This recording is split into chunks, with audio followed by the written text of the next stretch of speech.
Mga kaibigan, handa na ba kayong makinig sa isang kwentong magpapakilabot sa inyong gabi? Sa video na ito, ibabahagi ko ang kwento ni James at ang kanyang pamilya na lumipat sa isang lumang bahay sa Tagaytay na may madilim na lihim sa loob ng chimney. Habang inaayos nila ang kanilang bagong tahanan, unti-unting lumalabas ang mga kakaibang pangyayari na nagdudulot ng takot at kaba. Sino nga ba ang misteryosong nilalang na nagtatago sa chimney? Alamin natin ang buong kwento sa Creepy Pinoy Stories. Magandang araw po sa inyo mga tagapakinig ng kwentong kababalaghan. Ako nga pala si James at gusto kong ibahagi sa inyo ang isang karanasan na hindi ko malilimutan. Nakatira kami ngayon sa Tagaytay pero galing talaga kami sa Maynila. Napadpad kami dito nung malipat ng trabaho si Papa. Kasama ko sa bahay sina Mama, Papa at ang kapatid kong si Lily. Noong una, akala ko magiging masaya at tahimik ang buhay dito. Pero nagkamali ako. Pagdating namin sa bagong bahay sa Tagaytay, ramdam ko agad ang malamig na simoy ng hangin. Ang bahay ay luma ngunit malaki, may mga antigong kasangkapan at isang malaking fireplace na tila hindi na ginagamit. Habang nag-aayos kami ng mga gamit, napansin ko ang mga bakas ng uling mula sa fireplace papunta sa likod ng pinto. Agad akong kinilabutan pero sinubukan kong binaliwala ito. James, ikaw na ang maglinis ng mga bakas ng uling na iyan, utos ni Papa. Wala akong nagawa kundi sundin siya kahit may kutob akong may kakaibang nangyari doon. Habang naglilinis ako, naramdaman kong parang may malamig na hangin na dumadampi sa batok ko. Lumingon ako pero walang tao. Kinilabutan ako pero sinubukan kong kalmahin ang sarili ko. Matapos kong linisin ang mga bakas, napansin kong parang may malamig na hangin na nagmumula sa chimney. Hindi ko na lang ito pinansin at nagpatuloy sa pag-aayos ng aking kwarto. Isang gabi habang naliligo ako, bigla kong naramdaman na parang may nakamasid sa akin. Tumingin ako sa paligid pero wala akong nakita.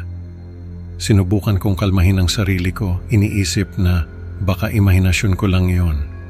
Makalipas ang isang linggo, sinabi ng kapatid kong si Lily na may bago siyang kaibigan na nagtatago sa likod ng mga kurtina.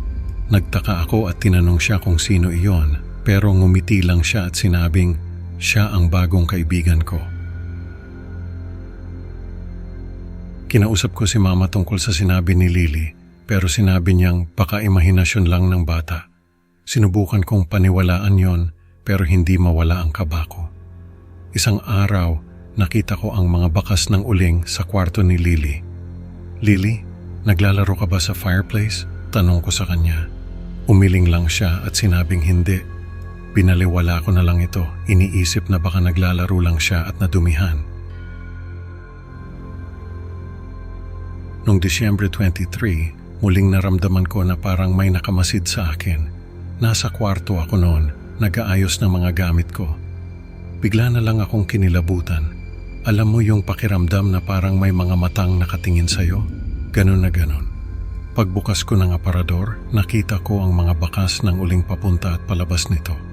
Kinilabutan ako at agad na sinara ang aparador. Sino ba naman ang maglalagay ng uling sa aparador, di ba? Sinubukan kong ipaliwanag kay Papa ang nakita ko, pero sinabi niyang baka ako lang ang nagkalat ng uling. James, baka ikaw lang yan. Masyado ka lang siguro naglalaro, sabi niya. Hindi ko na lang siya pinilit pero alam kong may mali. Hindi ko naman gagawin yun eh. Habang nag-iisip ako, narinig ko ang mga kaluskos mula sa chimney. Kinilabutan ako, pero hindi ko na lang ito pinansin at nagpatuloy sa paghahanda para sa bisperas ng Pasko. James, ano ba tong kalat na to? Galit na tanong ni Mama. Sinisi nila ako sa kalat pero hindi ko alam kung paano ipapaliwanag na hindi ako ang may gawa noon. Mama, promise hindi ako yan, sabi ko, pero hindi sila naniwala. Napabuntong hininga na lang ako. Lily, sino ba talaga yung kaibigan mo? Tanong ko sa kanya ng gabing iyon. Siya ang nagtatago sa mga sulok ng bahay. Sagot niya, Hindi siya masama, gusto lang niya ng kaibigan. Nagsimula na akong magduda na may kakaibang nangyayari sa bahay. Sinubukan kong alamin ang mga pinagmulan ng mga bakas ng uling pero walang malinaw na sagot. Habang nag-iisip ako, narinig ko ang mga kaluskos mula sa chimney. Kinilabutan ako pero hindi ko na lang ito pinansin at nagpatuloy sa paghahanda para sa bisperas ng Pasko. Sa bisperas ng Pasko, tahimik ang buong bahay. Bigla kong narinig ang kaluskos ng dyaryo mula sa kwarto ni Lily. Agad akong tumakbo papunta sa kwarto niya. Pagbukas ko ng pinto, nakita ko ang isang matangkad at maputlang nilalang sa pasilyo. Tumigil ako sa paghinga, hindi makapaniwala sa nakikita ko. Lily, kisingin mo sina mama at papa kung may mangyari. Sabi ko sa kanya habang sinusundan ang nilalang papunta sa fireplace. Habang sinusundan ko ang nilalang, narinig ko ang mga yabag ni Lily papunta sa kwarto ni na mama at papa.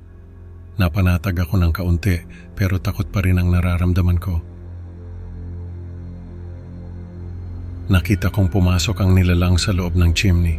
Sinilip ko ito at nakita ang mukha niya, maputla, may malalalim na mata at tila nagaanyong tao ngunit halatang hindi. Ano ka ba? Tanong ko sa sarili ko pero walang sagot. Takot na takot ako pero alam kong kailangan kong gawin ang tama.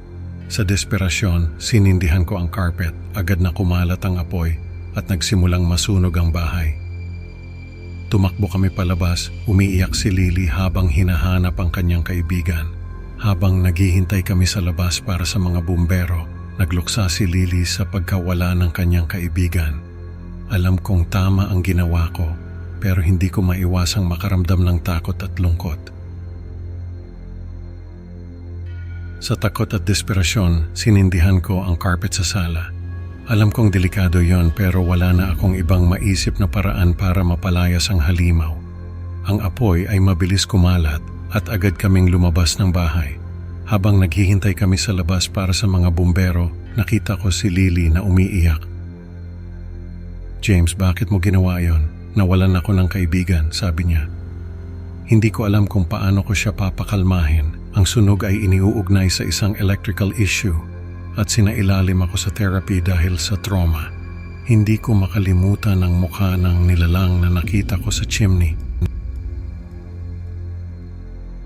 James, hindi na natin dapat pag-usapan pa ang nangyari, sabi ni Lily. Nagkasundo kami na itago na lang ang aming nalalaman. Umaasang hindi na muling babalik ang halimaw. Sinubukan kong kalimutan ang lahat, pero gabi-gabi ay napapanaginipan ko ang mukha ng nilalang. Hindi ko alam kung paano ko ito makakalimutan.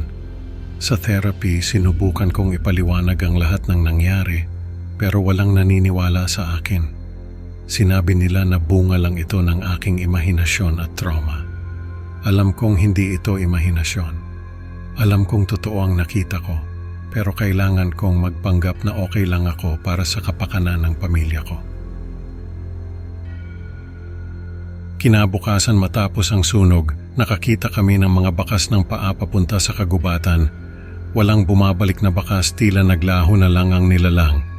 James, alam mo ba kung ano ang mga bakas na iyon? Tanong ni Lily. Tumango lang ako, alam kong pareho kaming may alam sa katotohanan. Nanatiling walang alam sina mama at papa tungkol sa tunay na nangyari. Sinubukan naming magpatuloy sa normal na buhay. Pero alam kong hindi na magiging normal ang lahat. Sa kabila ng lahat, nagpasya kaming itago na lamang ang aming nalalaman. Umaasa kami na hindi na muling babalik ang halimaw sa aming buhay. Pero alam kong hindi ito ang huling beses na makikita ko siya. Mga kaibigan, ang kwento ni James ay nagpapaalala sa atin na may mga lihim na mas mabuting hindi na lang alamin. Salamat sa pakikinig sa Creepy Pinoy Stories. Huwag kalimutang mag-like at mag-subscribe para sa mas marami pang nakakakilabot na kwento. Hanggang sa susunod na upload mga kaibigan. Tandaan, baka ang susunod mong kaibigan ay nagtatago rin sa dilim. Paalam!